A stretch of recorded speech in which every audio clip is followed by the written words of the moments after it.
तो good morning everybody. आप सभी का प्रतिष्ठा क्लासेस में बहुत बहुत स्वागत है। तो मेरे प्यारे बच्चे, अब देखिए प्रतिष्ठा क्लासेस आपको मैथमेटिक्स दे रहा है, रीजनिंग लेके आया है, पॉलिटी लेके आया है, यानी जो जीएस पार्ट है उसको भी चल रहा है। और मेरे प्यारे भाई, आपको बता दूं कि it's very important for your examination, क्या? इंग्लिश। तो अब आपके लिए इंग्लिश भी आ गई है, और इंग्लिश तो ऐसी मिलेगी आपको कि आप चाहे जीरो हो चाहे हीरो हो, लेकिन प्रतिष्ठा क्लासेस में इंग्लिश पढ़ने के बाद निश्चित रूप से आप हीरो बनेंगे। और देख लीजिए, कोई भी एग्जाम हो, आज तो एग्जाम्स की ये हाल हो गई है प्यारे भाई कि अगर आपको फॉर्म फिलअप करना है तो आपको पेड पास करना होता है। इस तरह का भी सिस्टम बना रही है सरकार।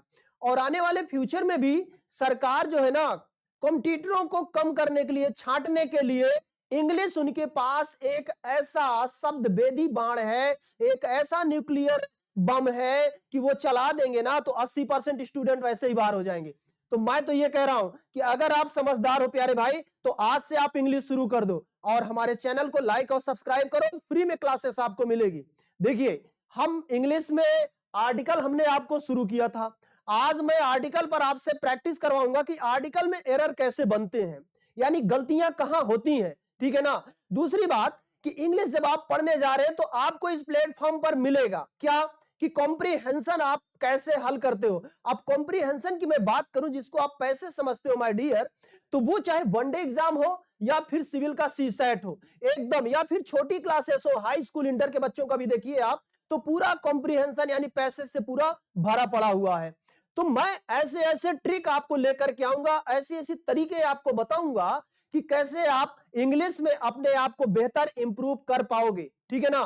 तो चाहे वो वोकैब्स हो, वोकैब्स के लिए भी मेरे पास जादू है, एकदम मैजिक है कि कैसे आप वोकैब्स को तैयार कर लेंगे। वोकैब्स में चाहे वन वर्ड हो, सिनोनिम एंटोनिम हो, या फिर स्पेलिंग का एरर हो, तो माय डियर वो सारी चीजें आपको मिलेंगी। तो देखिए, पिछले क्लासेस में हमने आपको आर्टिकल थोड़ा सा पढ़ाया था। अब आर्टिकल बेस्ड आपके एग्जाम में कैसे क्वेश्चन बनते हैं, इस पे आज मैं थोड़ी सी प्रैक्टिस आपको करवाने की प्रयास करूंगा। और क्वेश्चन भी कोई ऐरा गैरा क्वेश्चन नहीं है, क्वेश्चन भी एकदम ठीक ठाक लेके आया हूं कि आप एक बार देखेंगे तो झन्नाटा आपको महसूस होगा। लेकिन जब मैं उसमें गलती को एक्सप्लेन करूंगा कि कैसे ये सही होगा, तो निश्चित रूप से उम्मीद है आपको समझ में आएगी। तो आइए देखते हैं पहला क्वेश्चन क्या कह रहा है आपके सामने। प्यारे भाई, देखिए क्या कह रहा है। देखिए यहां पे कुछ लिखा हुआ है। क्या लिखा हुआ है? कह रहा है कि an old man in the crowd, भीड़ में एक आदमी है, वो वार्न कर रहा है किसको? जूलियस सीजर को, from the danger of death, मौत के खतरे से, ऑन सर्टेन डे। अब देखिए, इसमें एरर आपको कहीं समझ में आ रहा है? और ये तमाम एग्जाम्स में पूछे गए क्वेश्चन है, कोई सामान्य क्वेश्चन नहीं है प्यारे भाई, ये एग्जाम में पूछे गए क्वेश्चन है। तो यदि आप मेरे साथ प्रैक्टिस करते हो, प्रैक्टिस करते हो, वोकैब प्रैक्टिस करते हो, पैसेज प्रैक्टिस करते हो, तो निश्चित रूप से आपकी इंग्लिश एकदम बढ़िया होने वाली है। देखिए कैसे। अब इसमें जो एरर एम आई डी है वो कहां है? इस पार्ट में है, इस पार्ट में है। ऑन सर्टेन डे नहीं होता है, ये एक फ्रेज है। क्या है? फ्रेज है। फ्रेज का मतलब होता है किसी सेंटेंस का एकदम स्टैंडर्ड बना बनाया टुकड़ा। समझ रहे हैं ना? तो ये फ्रेज का मतलब होता है कि वो निश्चित शब्द होते हैं, वो जब भी आएंगे अपने जोड़े के साथ आएंगे। समझ रहे हैं आप? जैसे इन द मॉर्निंग, तो इन द मॉर्निंग क्या है? अपने आप में एक फ्रेज है। ठीक है ना? इन अ मॉर्निंग नहीं होगा, ऑन अ मॉर्निंग नहीं होगा, ऑन द मॉर्निंग नहीं होगा my dear, in the morning एक फ्रेज है। ठीक उसी तरह से ऑन सर्टेन डे नहीं होता है, on a certain day, on a certain day, on a certain day. ये फ्रेज आप अपने दिमाग में सेट कर लो। तो यहां पर ए होना चाहिए था, तो इस पार्ट में गलती है, यानी ये वाला ऑप्शन हमारा सही होना चाहिए। ठीक है ना? आगे देखिए। अब देखिए आप यहां पे दूसरा क्वेश्चन, एक बार आप देखिए क्वेश्चन को। देख भाई, मैं तो तुझे अंग्रेज बना के छोड़ूंगा, इतना समझ लो। बस आपको थोड़ा समय देना है, अच्छी प्रैक्टिस होगी। और यदि आपने इंग्लिश को मिस किया, तो मैं रियल बता रहा हूं ना कि कोई भी एग्जाम बिना इंग्लिश के अब निकलने वाला नहीं है। कंपटीशन धीरे धीरे धीरे धीरे क्या हो रहा है? टफ हो रहा है। तो आइए प्रैक्टिस करते हैं। ठीक है ना? देखिए यहां पर क्या है, the English defeated French in the battle of the Waterloo. ठीक है ना, पकड़ में आया? गलती कहां है, दिखा आपको? नहीं दिखा, कोई बात नहीं। द इंग्लिश का मतलब होता है अंग्रेज। अंग्रेज लोगों ने वाटरलू के युद्ध में जो है वो फ्रेंच लोगों को परास्त कर दिया। तो यहां पे द इंग्लिश है और यहां पे केवल फ्रेंच लिखा है ना, ये रॉन्ग है। क्या होना चाहिए नियम से, यहां पे होना चाहिए था द फ्रेंच। द फ्रेंच का मतलब होता है my dear France, the French का मतलब होता है द पीपल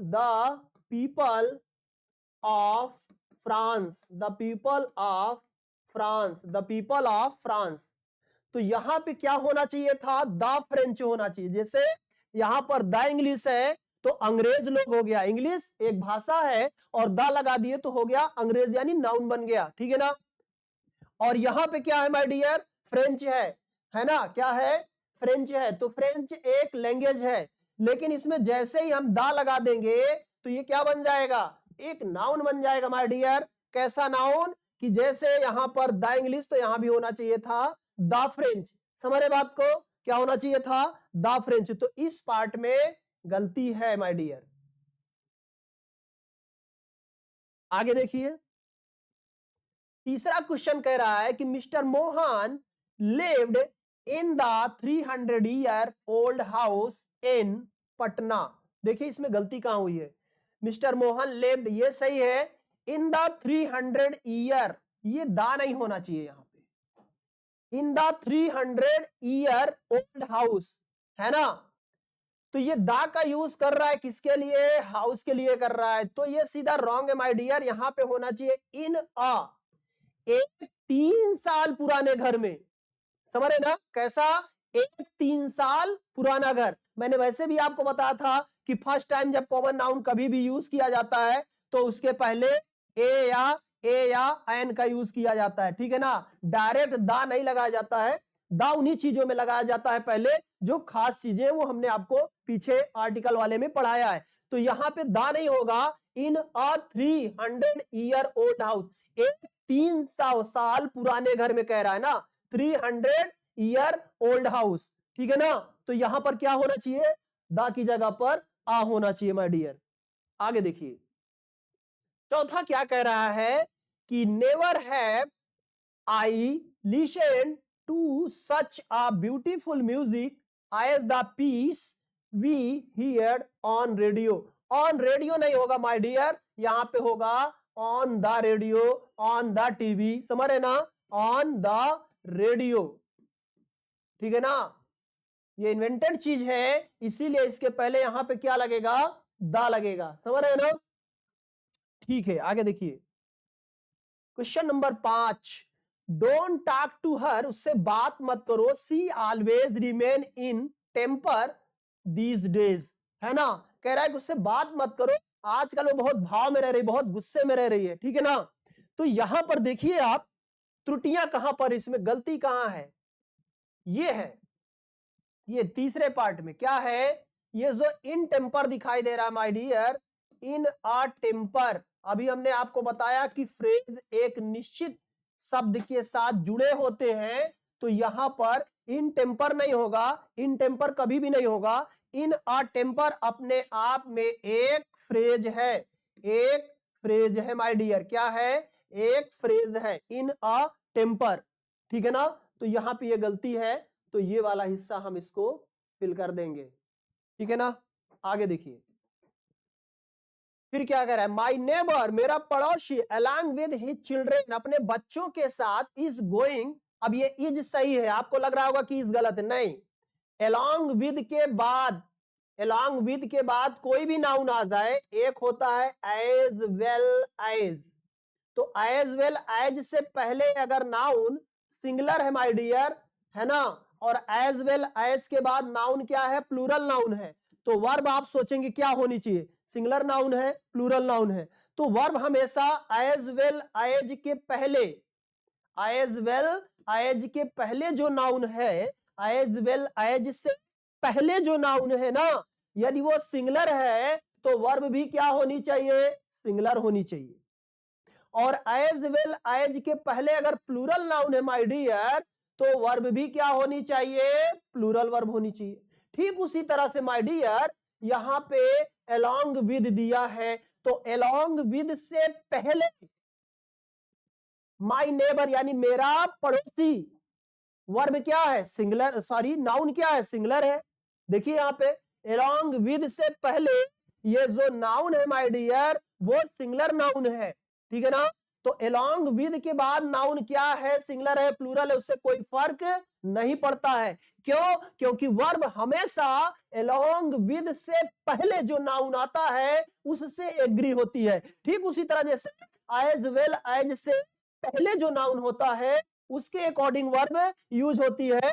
तो यहां भी along with से पहले जो नाउन है माय डियर उसके अनुसार वर्ब यूज होगी। तो देखिए माय नेबर एक सिंगुलर नाउन है, तो वर्ब भी सिंगुलर है, बिल्कुल सही है। इसके अनुसार गोइंग सही है, टू नाइट सही है, टू सी यानी इन्फिनेटिव है, इन्फिनेटिव वर्ब है ये माय डियर, ठीक है ना।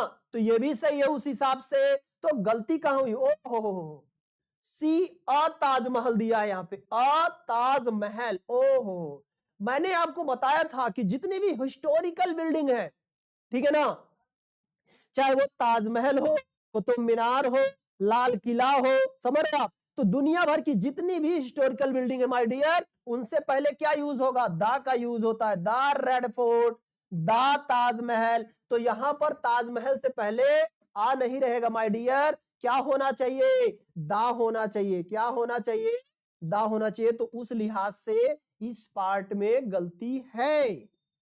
नेक्स्ट क्वेश्चन, आगे देखिए, mister Sohan leads a very busy life, बहुत बिजी लाइफ जीते हैं। सो ही गोज एवरीवेयर, वे हर जगह जाते हैं। बाई अ स्कूटर, ओहो बहुत प्यारी गलती है, बहुत प्यारी गलती है। बाई, बाई के बाद माय डियर, बाई के बाद चाहे वो कार हो, चाहे वो आपकी स्कूटर हो, चाहे वो जीप हो, चाहे वो एरोप्लेन हो, चाहे वो सीप हो, ठीक है ना, चाहे वो साइकिल हो, है ना, साइकिल है, मोटरसाइकिल है, कार है, बस है, स्कूटर है, ये जितने भी साधन है माय डियर, समझ रहे हैं आप, ट्रांसपोर्ट वाले, चाहे वो ट्रेन हो, कार हो, बस हो, जीप हो, समझ रहे हैं आप, स्कूटर हो, मोटरसाइकिल हो, सीप हो, प्लेन हो, ये सारे माय डियर जब बाई से जुड़ते हैं ना, तो बाई और इन ट्रांसपोर्ट के साधनों के बीच में कभी भी किसी आर्टिकल का यूज नहीं किया जाता है। तो उम्मीद है आपको ये कॉन्सेप्ट समझ में आ गया होगा। तो उस लिहाज से स्कूटर यहां पे नहीं होगा। तो यहां पर हमारा ये ऑप्शन माना जाएगा, ठीक है ना। नेक्स्ट क्वेश्चन देखते हैं। तो देखिए, द अंकल ऑफ माइन, इसी पार्ट में गलती है, पूरा पढ़ने की जरूरत नहीं है, बाकी चीजें इधर सब सही है। यहां पे गलती कहां हुई, the uncle of mine, the uncle of, मैंने आपको बताया था, बार बार बताया कि कॉमन नाउन जब भी फर्स्ट टाइम यूज होता है माय डियर, तो ए या एन के साथ यूज होता है। वो तो कोई खास चीज है, पार्टिकुलर चीज है, नदी है, पहाड़ है, झील है, ट्रेन का नाम है, डिजर्ट का नाम है, हिस्टोरिकल बिल्डिंग है, हिस्टोरिकल वॉल है, तो वो वहां पे ग्रह नक्षत्र है, वहां पे दा पहले से लगा होता है। लेकिन ये अंकल ट्विंकल जो है, इस तरह के जितने भी कॉमन नाउन है माय डियर, तो सबसे पहले इनको ए या एन से ही शुरू किया जाता है, ठीक है ना। तो यहां पर भी देखिए, दा अंकल नहीं होगा, एन अंकल होगा। क्या होगा my dear, an uncle of mine, यानी मेरे एक चचा हु इज अ फार्मर, जो एक किसान है, give me a piece of useful advice, उन्होंने मुझे बहुत शानदार एक जो है एडवाइस दिया। When I went to see him 3 weeks ago, जब मैं उनसे 3 सप्ताह पहले मिलने के लिए गया था।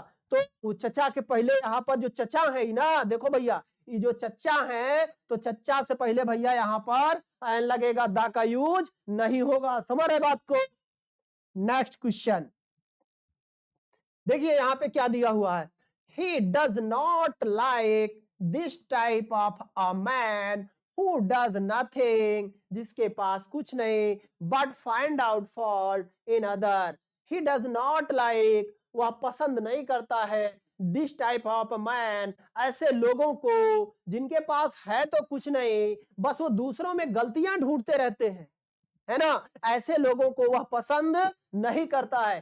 तो पसंद करो या ना करो ये आपकी मर्जी है, कोई दिखवारी में तो आए नहीं भैया। तो यहां पर ध्यान क्या देना है कि एरर कहां पे है, गलती कहां हुई है। तो मैं आपको बता दूं माय डियर कि ये जो है ना type of, TYPE, type of, या फिर नोट कर लेना इसको आप kind of. My dear type of kind of के बाद जो नाउन आता है माय डियर, नाउन आता है ना, टाइप ऑफ या काइंड ऑफ के बाद जो नाउन आएगा माय डियर, तो इन दोनों के बीच में बिचौलिए की जरूरत नहीं है। बिचौलिया मतलब यहां पे आर्टिकल वगैरह की जरूरत नहीं है। किसके बाद? टाइप ऑफ, काइंड ऑफ के बाद और नाउन से ठीक पहले बीच में किसी बिचौलिए को रखेंगे ना तो गड़बड़ हो जाएगा। तो ध्यान रखिएगा कि टाइप ऑफ, काइंड ऑफ के बाद किसी भी आर्टिकल की जरूरत नहीं है।